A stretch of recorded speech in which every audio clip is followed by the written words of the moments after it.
রায় যে টেকসই হবে কিনা, সাস্টেইনেবল হবে কিনা। পরিবর্তন তো আমাদের দেশে বহুবার সংবিধান হয়েছে, ম্যাক্সিমাম পরিবর্তন আমাদের সুপ্রিম কোর্টে বাতিল হয়ে গেছে। 13th অ্যামেন্ডমেন্ট বাতিল হয়ে গেছে, 8th অ্যামেন্ডমেন্ট বাতিল হয়ে গেছে, শহীদ প্রেসিডেন্ট জিয়াউর রহমান সাহেবের করা 5th অ্যামেন্ডমেন্ট পুরোপুরি বাতিল হয়ে গেছে, 16th অ্যামেন্ডমেন্ট বাতিল হয়ে গেছে, কিছুদিন আগে 15th অ্যামেন্ডমেন্ট বাতিল হয়ে গেছে। এগুলো তো পার্লামেন্টই করেছিল, পার্লামেন্টের মধ্যেই তো কমিটি গঠন করে যাচাই বাছাই করে চলে গেল কেন? টেকসই হয়নি। কি কারণে টেকসই হয় না? যে কারণে টেকসই হয় না, এই থিওরির নাম হলো বেসিক স্ট্রাকচার ডক্ট্রিন। অর্থাৎ পার্লামেন্টের এই ক্ষমতাটা অ্যাবসলিউট না। পার্লামেন্ট যে কাজটা করবে, এই কাজটা যদি বেসিক স্ট্রাকচার ডক্ট্রিনের সঙ্গে সাংঘর্ষিক হয়, তাহলে ততটুকু টিকবে যতটুকু সাংঘর্ষিক না, ততটুকু আর টিকবে না যেটা সাংঘর্ষিক। এই ডক্ট্রিন আসলে আসে ভারত থেকে। মূল মামলা ছিল কেশবানন্দ ভারতী কেস, সেখান থেকে এই ডক্ট্রিনের উদ্ভব হয়। ইন্দিরা গান্ধীর কথা আমরা সবাই জানি। তো সেখানে একটা সংবিধানের সংশোধন কখন অসাংবিধানিক হয়? নর্মাল আইন অসাংবিধানিক হতে পারে, কিন্তু সংবিধান কখন অসাংবিধানিক হয়? সংবিধান এসে তখন অসাংবিধানিক হয় যখন এর যে বেসিক পিলার্সগুলো আছে, এই বেসিক পিলারগুলোর সঙ্গে কন্ট্রাডিক্টরি হয়ে যায়। ফর এক্সাম্পল, যেমন জুলাই সনদে আমরা একটা বলছি যে রাষ্ট্রের মূলনীতিটা আমরা পরিবর্তন করব, এগ্রি করেছে সবাই, কারো কোনো দ্বিমত নাই, সকলেই এক বাক্যে কি বলেছেন? সংবিধানে রাষ্ট্র পরিচালনার মূলনীতির অংশে সাম্য, মানবিক মর্যাদা, সামাজিক ন্যায় বিচার এবং ধর্মীয় স্বাধীনতা ও সম্প্রীতি উল্লেখ থাকবে।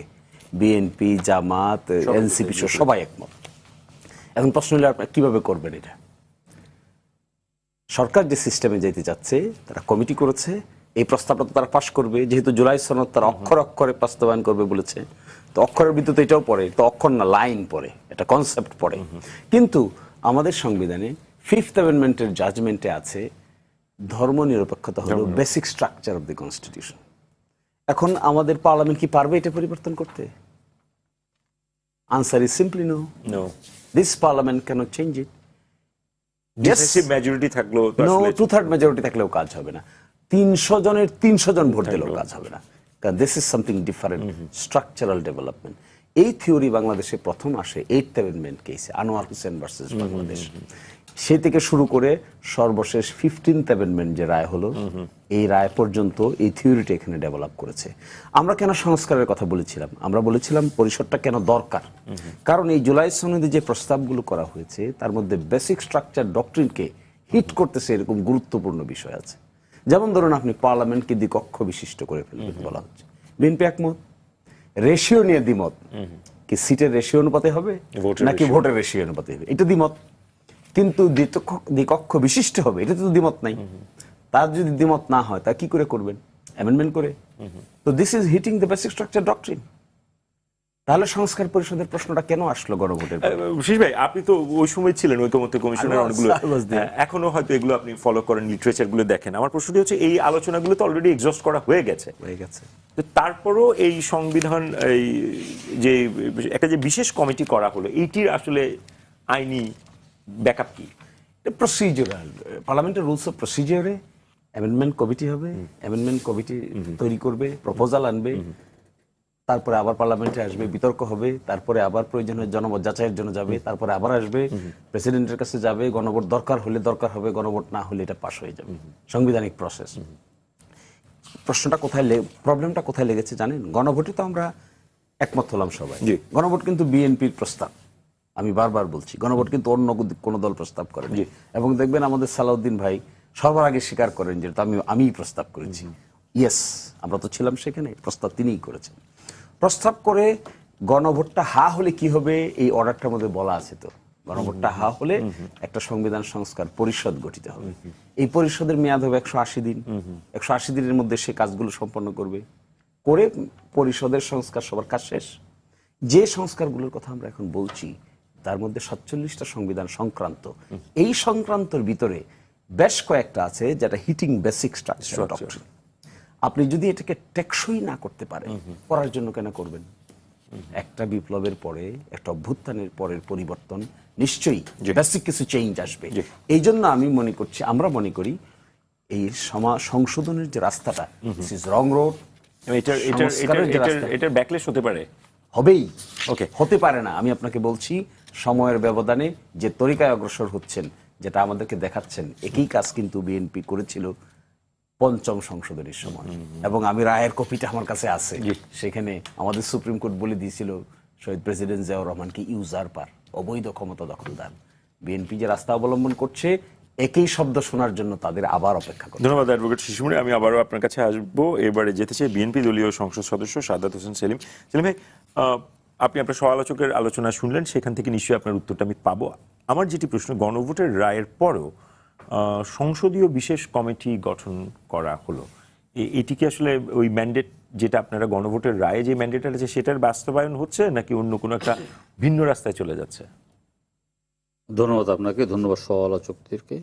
এখানে ভিন্ন কোনো রাস্তায় তো যাওয়ার কোনো বিষয় না। এখানে এই মুহূর্তে জুলাই সনদ নিয়ে মাঠ গরম করাটা, এটা পুরোটাই রাজনৈতিক, এর কোনো আইনি ভিত্তি নেই। জুলাই সনদেরই কোনো আইনি ভিত্তি নেই। এমনকি আপনার যে ঐক্যমত্য কমিশন, এই ঐক্যমত্য কমিশনের কোনো আইনি ভিত্তি নেই। এটার একটা মাত্র ভিত্তি ছিল যে জামাত এনসিপি সরকার ব্যাক বাই যেই আপনার এনজিওগ্রাম সরকার, এই এনজিওগ্রাম সরকারের ক্ষমতাকে দীর্ঘস্থায়ী করার জন্য এটা আপনার জুলাই সনদের নামে এক ধরনের জাতির সাথে একটা অন্তহীন প্রতারণা করেছে। এই প্রতারণার একটা অংশ ছিল যে নির্বাচনকে প্রলম্বিত করা। কারণ এখানে এমন এমন লোক আপনার উপদেষ্টা হয়ে গেছে যে তারা যখন গাড়িতে দেখে যে তাদের সামনের ফ্ল্যাগটা উঠতেছে, সেই উপদেষ্টার একজন কিন্তু আপনার মন্ত্রিসভায় আপনি রেখেছেন। তো সেই উপদেষ্টার তো কত 22-25 জনের উপদেষ্টা ছিল না? 22-25 জনের মধ্যে একজনকে রাখাটা খুব বেশি দর্শনীয় কোনো কিছু না। কিন্তু যারা অন্তহীনভাবে ক্ষমতাটা উপভোগ করতে চেয়েছে, যারা এটার মাধ্যমে ক্ষমতাকে প্রলম্বিত করতে চেয়েছে, একটা সৎ উদ্দেশ্য নিয়ে কিন্তু এই আপনার ঐক্যমত্য কমিশন গঠিত হয় নাই। ঐক্যমত্য কমিশন গঠিত হওয়ার কোনো কারণও ছিল না। এটা সরকারের তো প্রয়োজন ছিল যত দ্রুততা সম্ভব নির্বাচনটা দিয়ে দেওয়া। বিএনপি আপনার সেই সময়ে নির্বাচনটাকে দাবি করেছে, কোনো আন্দোলনে যায়নি। বিএনপির ওই শক্তি যদি অন্য কোনো রাজনৈতিক দলের থাকতো, তাইলে ডক্টর ইউনূস সাহেব অগাস্ট মাসের 5 তারিখে ক্ষমতায়, 8 তারিখে ক্ষমতায় আসছে, ডিসেম্বর বা জানুয়ারি ফেব্রুয়ারির মধ্যে আব্বা ডাইকা নির্বাচন দিয়ে চলে যেতে হইতো, বুঝছেন না? কিন্তু সেটা বিএনপি করণে এটা যে ঠিক আছে, একটা সংবিধান সংস্কার, একটা মানে বিএনপি 31 দফা একটা সংস্কারের প্রস্তাবনা জাতির সামনে উপস্থাপন করেছে 40টি রাজনৈতিক দল সহ। এর বাইরেও যদি কোনো আলোচনা হয়, এখন এখানে একটা কমিশন ঐক্যমত্য কমিশন গঠন করেছে। ঐক্যমত্য কমিশন গঠন করার পরে জুন মাসের 2 তারিখে যখন তার আগে দিয়ে বিভিন্ন রাজনৈতিক দলের কাছে 166টা আপনার তারা প্রস্তাবনা পাঠিয়েছে। না, 166 দাবির মধ্যে কি দাবি? যে 17 বছরের আপনার কিশোরকে ভোটার করতে হবে, 23 বছরের প্রার্থী বানাতে হবে। তখন আমরা বুঝে গেলাম যে জিনিসটার মধ্যে কিছু গরমিল আছে। এবং আমাদেরকে আপনার পররাষ্ট্র মন্ত্রণালয়ের অডিটোরিয়ামে বসিয়ে রেখে ডক্টর ইউনূসকে 5 বছরের জন্য ক্ষমতায় দেখতে চাই, তারপরে শেখ হাসিনার ফাঁসি ছাড়া কোনো নির্বাচন হবে না, তারপরে আপনার এখানে স্থানীয় সরকার নির্বাচন করতে হবে, পিআর পদ্ধতি নির্বাচন করতে হবে, মূলত আলোচনাগুলো এটা। এবং তারা যেই আলোচনাটা মানে অল্প সময় শেষ করতে পারত, এটাকে শুধুমাত্র একদম রাবারের মতো প্রলম্বিত করা শুরু করলো। ডক্টর ইউনূস সাহেব মানে আমাদের সামনে স্পষ্ট ভাষায় বলেছেন, যতটুকু প্রশ্নে আমরা ঐক্যমত্য হব ততটুকু আমরা বাস্তবায়ন করার জন্য আমরা সুপারিশ করব, ততটুকু বাস্তবায়ন হবে। কে কোন প্রশ্নে ঐক্যমত্য কমিশনের সাথে অথবা কে কোন প্রশ্নে দ্বিমত করতেছে সেটাও আমরা জাতিকে জানিয়ে দেবো, এবং এটা লাইভ শোতে জাতিকে জানিয়ে দেওয়া হয়েছে। আমরা 84টা প্রশ্নে আমরা আলোচনা করেছি, আমরা 84টা প্রশ্নে একমত হয়েছি। তার মধ্যে আপনার 16টা প্রশ্নে বিভিন্ন রাজনৈতিক দল নোট অফ ডিসেন্ট দিয়েছে। যে শিশিরমণি সাহেব যেটা বলেছেন যে আপনার রাষ্ট্রের মূলনীতির ব্যাপারে সব পক্ষ একমত হয়েছে, রাষ্ট্রের মূলনীতির ব্যাপারে সব পক্ষ একমত হয় নাই। সিপিবি, জাসদ, বাসদ, তারপরে আপনার বাসদ মার্ক্সবাদী, তারপরে আপনার গণফ্রন্ট, এরা কিন্তু আপনার এই বিষয়ে একমত হয়নি, নোট অফ ডিসেন্ট দিয়েছে, কোনো না কোনো নোট অফ ডিসেন্ট দিয়েছে। আমরা আলোচনা করতেছি একটা আলোচনা শেষ হওয়ার পরে আগে আরেকটা আলোচনা চলে যাচ্ছে, আরেকটা আলোচনা চলে যাচ্ছে। আমরা প্রতিদিন এসে আমাদের অসন্তোষটা প্রকাশ করছি যে এটা আলোচনাটা। সেলিম ভাই, একটু যদি বিনয়ের সাথে আপনাকে প্রশ্নটা করি, ওই পর্বগুলোতে আপনারা শেষ করে নির্বাচন দিয়েছেন, আপনারা গণভোটের জন্য ক্যাম্পেইন করেছেন, তার মানে ওই আলোচনাতে এখন আমরা যদি না থাকি, একেবারে লেটেস্ট আলোচনা যেটা থাকে গণভোটের রায়ের পরে, আমার প্রশ্ন যেটি ছিল সংবিধান সংশোধন বা সংস্কারের জন্য বিশেষ কমিটি কি আমাদের করার কথা নাকি এছাড়া তো কোনো অন্য কোনো প্রত্যেকটা আমার কাছে জুলাই সনদ আছে। আমি আপনাকে বলি, কোন একটা রাজনৈতিক দল এখানে গণভোটের কথা বলেন, একটি মাত্র রাজনৈতিক জাকির পার্টি ছাড়া আর কোন রাজনৈতিক দল। আমার কথা শেষ করতে দেন। এখন এই যে আমরা আলোচনা করছি, আলোচনা পরবর্তীকালে এটার মানে কিভাবে বাস্তবায়ন করব, এই প্রশ্নে কিন্তু কেউ একমত হতে পারছে না। কেউ বলছে অডিয়েন্সের মাধ্যমে, কেউ বলছে অন্য কিছুর মাধ্যমে। তখন কিন্তু সালাউদ্দিন সাহেব বললেন যে গণভোটের ব্যাপারে, তখন অধিকাংশ রাজনৈতিক দল বলল যে গণভোট তো সংবিধানে নাই। তখনই সালাউদ্দিন সাহেব বলল যে হ্যাঁ, গণভোট সংবিধানে নাই। আবার যেহেতু আমরা বিভিন্ন মানে অধিকাংশ রাজনৈতিক দল জাতীয় আকাঙ্ক্ষার পক্ষে থেকে যদি মানে আমরা যদি গণভোটের পক্ষে থাকি, সেটাও যে মানে সংবিধানে মানে ইয়ে করে না, মানে এটা এগ্রি করে না, এরকম কোনো কিছু তো নাই। তাইলে এটা সমাধান কি? একটা গণভোট। গণভোট হলে কিন্তু পরবর্তীকালে সংবিধান সংশোধন করার পরে আবার একটা গণভোট করতে হবে। এটা আমরা কোনো আমরা নির্বাচন করেছি কি, আমি সংসদ সদস্য হিসেবে নির্বাচন করেছি, নির্বাচিত হয়েছি। শিশিরমণি সাহেব সংসদ সদস্য হিসেবে নির্বাচন করেছেন। আমরা ভোট চেয়েছি, আমরা জাতীয় সংসদে কথা বলতে চাই। আমরা কিন্তু ওই গণপরিষদ বা গণপরিষদের কোনো কথা বলে ভোট চাইনি, দুইটা শপথ নেব এটাও বলি নাই। এখন আপনাকে তো সংবিধান সংশোধন করতে হলে আপনি যে পদ্ধতি, যে আপনি যত কিছুই করেন, আপনাকে কমিটির মাধ্যমে এসে আপনি কি কি প্রশ্নে আপনি পরিবর্তন করবেন। আমরা যেমন অনেকগুলো বেসিক স্ট্রাকচার কি করতে পারে, বেসিক স্ট্রাকচার এখানে বেসিক স্ট্রাকচার হাত দেওয়ার তো কোনো কিছু নাই। যেটা বলেছেন পঞ্চম সংশোধনী, সেইটা আপনার গায়ের জোরে ওই পাগলা মানিক যেটা আছে, কুত্তা মানিক না পাগলা মানিক বলে, ও এটাকে বাতিল করেছে ইন্টেনশনালি, এটা বাতিল করেছে। এরপরে যেটা অষ্টম সংশোধনী, সেটা তো তখন আমরা প্রত্যেকের বিরুদ্ধে ছিলাম, আইনজীবীর এটা বিরুদ্ধে ছিল, বিচারপতির এটা বিরুদ্ধে ছিল, কারণ রাষ্ট্রের স্ট্রাকচারটাকে ভাঙা যাবে না সেটা। আর তত্ত্বাবধায়ক সরকারের প্রশ্ন যেটা, তত্ত্বাবধায়ক সরকার তো একটা আপনার ইয়েতে অ্যামিকাস কিউরিরা এটা বিপক্ষে ছিল যে তত্ত্বাবধায়ক সরকার ব্যবস্থা থাকতে হবে। তারপর এটা আপনার ডিভাইডেড একটা ইয়ে ছিল, এবং এটা যখন আপনার শর্ট রায় পাওয়া হয়েছে, তারপরে দিয়ে যে রায় দেওয়া হয়েছে 22 মানে মাস সময় নিয়ে, সেটা পরবর্তীকালে আমরা দেখেছি যে এটা এখন বাতিল করেছে।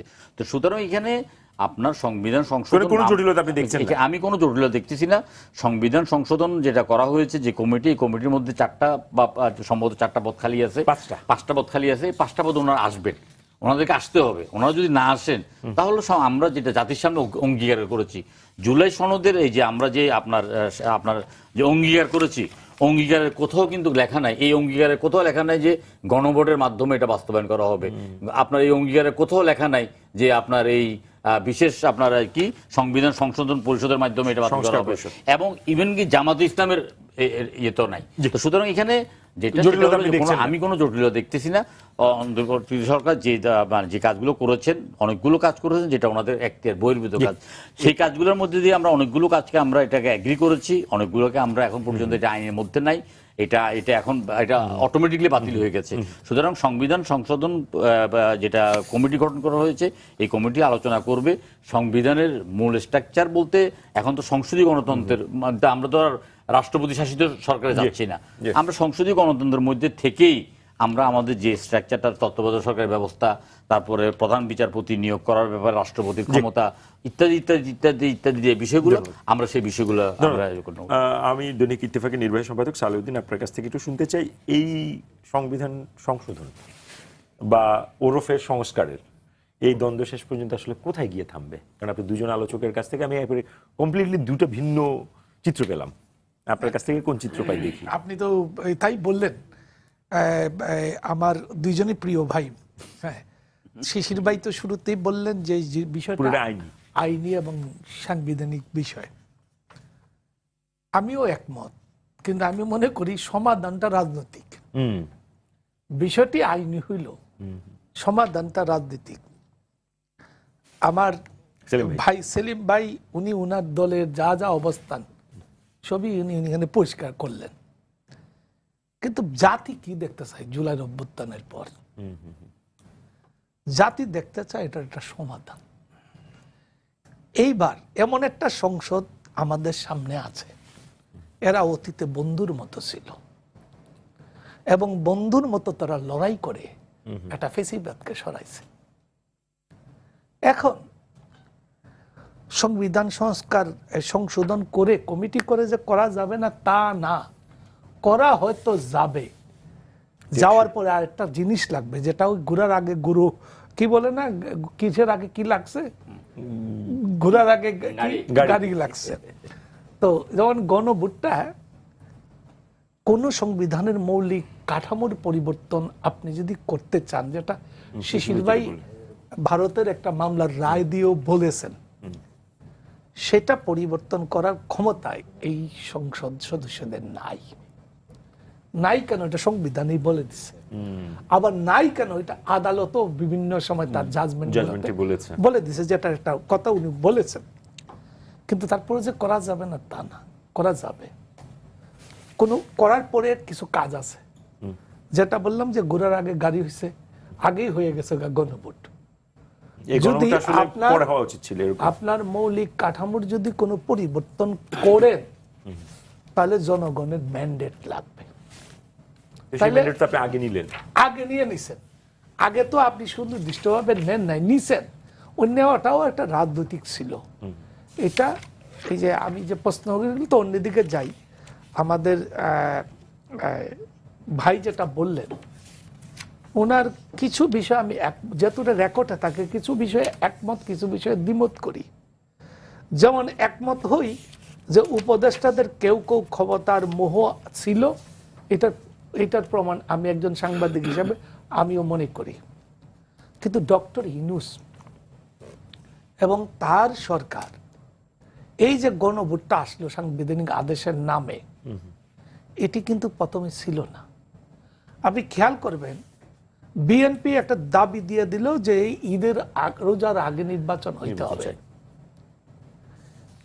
এবং বিএনপি শুরু থেকেই 3 মাসের মধ্যে নির্বাচন দিতে হবে এই দাবির মধ্যে ছিল, এবং কিছু দূরত্ব সরকারের সঙ্গে ছিল। ডক্টর ইউনূস সাহেব এই জন্য উনি লন্ডন জুলাই, আজকে এনসিপি এবং জামাত ইসলামী তার একটা সংস্কারের পুরো কার্যক্রমের সঙ্গে যুক্ত ছিলেন, ওই যে সংস্কার কমিশন। ওই কার্যক্রমের মধ্যে সরকারের পক্ষ থেকে আশ্বাস দেওয়া হয়েছিল। জামাত একটা জিনিসের উদ্বেগ প্রকাশ করেছিল যে আপনারা যদি নির্বাচন দিয়ে দেন, এই সংস্কারগুলো হবে না, এটা হবে তার একটা নমুনা আমরা আগে দেখতে চাই। তারপরে কিন্তু সাংবিধানিক জুলাই সনদ ঘোষণা হওয়ার পরেও এটা নিয়ে বিরোধ দেখা দিল। পরে আরেকটা কমিটি হইল উপদেষ্টা পরিষদের। তারপরে এটা কিন্তু এই যে ঘোরার আগে গাড়ি জুড়িয়ে দেওয়া হয়েছে, জগা কিছু করা হয়েছে কেন জানেন? রাজনৈতিক ঐক্যটা ঠিক করে একটা নির্বাচন দ্রুত সময়ের মধ্যে করানোর জন্য। ওই সাংবিধানিক আদেশ জারি করার পরে জামাত এবং এনসিপি তারা একটু ঠান্ডা হয়েছে, এরা আসছে। এখন আমি আবার আগের জায়গায় যাই, পুরো বিষয়টা রাজনৈতিক এবং আন্তরিকতার বিষয়। আমরা মৌলিক যেসব জায়গায় আছে, খুব 2টা জায়গায় ভিন্ন মত আছে, বড় দাগের 2টি জায়গায়। একটা হলো উচ্চ কক্ষে রেশিও কোনটা হবে, আর হলো জাতীয় প্রতিষ্ঠানগুলোর গঠন প্রকৃতি নিয়ে। বাকি সবগুলা কিন্তু মোটা দাগে ঐক্যমত। ওই যে আমাদের মৌলিক কাঠামো কি হবে, চেতনা, মূলনীতি, ওগুলো তো মোটামুটি ঐক্যমত, সবগুলোতে ঐক্যমত। এই 2টা জায়গার সমাধান রয়ে গেছে, ওটারও সমাধানের পথ আছে, নাই যে তা না, পুরো জিনিসটারই সমাধানের পথ আছে। আপনি সংস্কার, এই সংবিধান সংশোধন করেও করতে পারবেন, পরে একটা গণভোট লাগবে। কিন্তু এই যে 12 সদস্যের সংবিধান সংশোধন কমিটি হয়েছে, 17 সদস্যের 12 জনের নাম প্রকাশিত হয়েছে। আমার তো প্রত্যাশা ছিল এটা যতক্ষণ পর্যন্ত রাজনৈতিক ঐক্যমত না হবে, এই কমিটির নাম প্রকাশ হবে না। কারণ আপনি সংখ্যাগরিষ্ঠতার জোরে এটা করতে পারবেন, বিএনপির এটা আছে ক্ষমতা, কিন্তু কি হবে সেইটা নিয়ে আমরা শঙ্কিত। আমরা সারা জীবন এই লড়াইয়ের ময়দানে ছিলাম, দেখেছি আমি বিএনপির সবচেয়ে বড় শুভাকাঙ্ক্ষী, এইটা আমার ভাই জানেন। এখন আমি দেখেন, আপনি এই 3টা বন্ধু যারা একসঙ্গে লড়াই করে ফেসিবাদকে সরাইছে, এনসিপি এবং জামাত ইসলামী এবং বাকিরা 20 দলীয় জোট বা বিভিন্ন সময়ে এই ফ্যাসিবাদ বিরোধী আন্দোলনের সঙ্গে যুক্ত ছিল।